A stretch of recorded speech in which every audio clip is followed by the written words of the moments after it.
Ya, assalamualaikum warahmatullahi wabarakatuh ya teman-teman. Selamat datang di Markenzi. Nah, kali ini kita akan belajar ya tentang pengenalan database ya, tentang SQL. Nah, database sendiri itu di sini adalah memiliki konsep-konsep yang saling terhubung ya teman-teman. Nah, SQL itu kemudian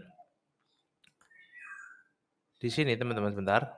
Nah, ketika kita berbicara tentang SQL, konsep-konsep dalam, pembelajaran SQL itu harus saling terhubung, teman-teman. Jadi, teman-teman nggak bisa, loncat-loncat ya belajarnya atau apa. Jadi, usahakan teman-teman nonton videonya ini dari awal sampai akhir.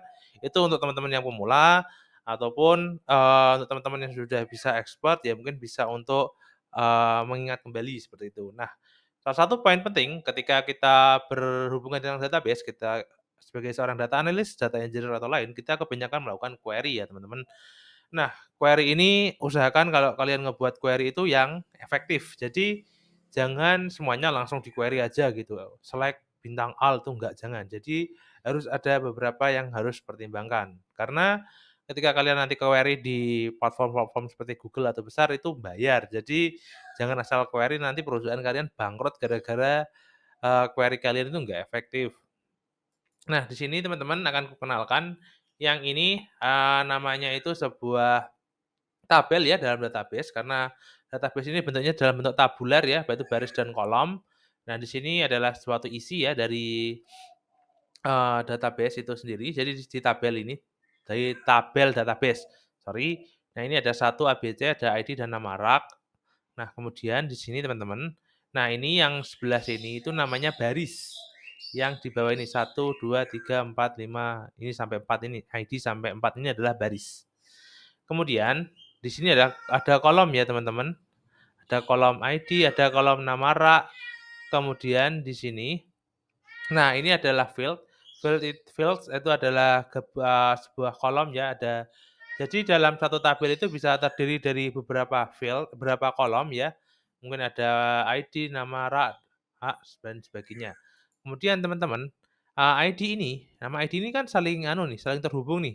Nah, ini bisa menjadi jembatan agar nanti ke depannya setiap tabel itu dapat berkomunikasi dengan satu dengan yang lain. Jadi mereka tahu kok ini bisa komunikasi karena ada yang pas gitu. Nah, nanti ke depannya ini mungkin disebut dengan primary key dan ada juga yang menyebut juga dengan, eee, foreign key. Nah, itu nanti ya. Kemudian di sini ini adalah ID dan ini sebagai key-nya. Sebagai tempat penghubungnya di sini juga ada ini ID kategori dan ID. Ini ID di sini sebagai primary key, aku kenalkan juga sekalian, dan ini adalah, foreign key. Nah, ini adalah tabel yang asli yang sebelumnya. Nah, kalian mesti bingung, "Kok tabel-tabel, Bang?" Ya emang, dalam SQL atau query ini bentuknya itu masih tabular, belum yang non tabular karena masih pakai tabel. Ya nanti buat teman-teman setidaknya tahu dulu ya, nanti kalau SQL itu nggak asal nge-query, kita nge-query itu berdasarkan tabel ini. Jadi kita mau ngambil filmnya, nama filmnya, ID rak-nya atau kategori apa, mau ngambilnya pakai, ngehubungin nama ranknya juga atau ngehubungin kategorinya, itu nanti. Karena untuk sekarang untuk orang kelas pemula itu terlalu membingungkan dan bikin stres, kepala goyang-goyang gitu, jangan. Jadi nanti kita akan pelan-pelan ya teman-teman. Yang penting kalian tahu dulu kalau dalam SQL ini bentuknya tabular, ada baris dan kolom, ada field juga dan sebagainya. Nah, itu dulu tentang materi kali ini ya teman-teman, semoga bermanfaat. Kurang lebihnya saya mohon maaf. Saya Markanzi undur diri. Wassalamualaikum warahmatullahi wabarakatuh.